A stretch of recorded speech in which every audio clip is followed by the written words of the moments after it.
Hi everyone, Brian Strouser from BrightPath. Welcome to episode 212 of our Managing Uncertainty podcast. In this week's episode, I want to talk about a simple concept. And that is, once you have put a crisis management team in place, you have to use it. And what do I mean by that?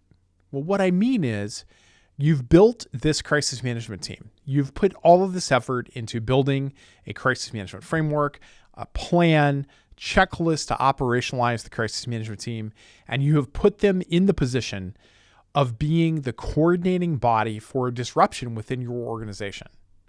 Use them. Use them. We often see organizations that have crisis management teams and they don't understand when they go to do an exercise that they don't know their roles or they don't perform well, or they're not using the plan or the checklist or the things that they've put together.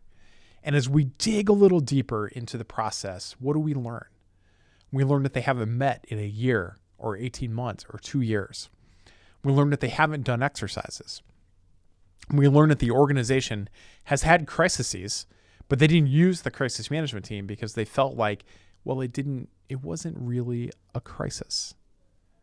You've built this process. You've invested time and money and energy and your credibility in putting this process together, in assembling and training this team, in building their checklists. Use them. Here are some of the best practices that we see in terms of using a crisis management team. The first one is have regular meetings. For some organizations, you can start off by doing this maybe every quarter. Get the team together, talk about recent disruptions, talk about upcoming exercises, review recent events, talk about some what ifs as a part of that. But get the team used to working together, to collaborating, to communicating, getting together in this way. For some of you, you need to do this on a more regular basis, on a monthly basis, or maybe even every other week or so. The purpose is to continue to build the team as a team. It's to talk about things that have happened and how you can approach them better.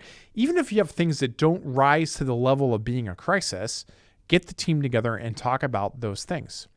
You have a major technology disruption? Talk about it. Have a tropical storm that didn't quite become a hurricane and didn't trip the triggers into your crisis activation process? Talk about it. Have another disruption that really sits outside of the current scope of your crisis management program? Use this time to talk about it. But these regular meetings are important. They drive engagement. They give you an opportunity to have a reason as the resilience leader to talk with this group. But if you don't use the team, it will atrophy.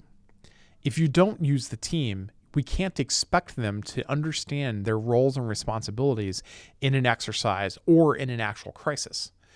Use them by having them meet regularly, exercise regularly, and recap recent disruptions, incidents, and events that have happened.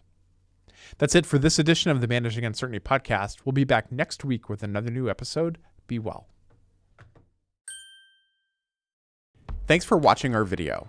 To learn more about how to manage uncertainty and disruption in your organization, be sure to like, follow, and subscribe to our video channel. And here are a few more videos that we've selected that will help you learn more about business continuity, crisis management, and crisis communications.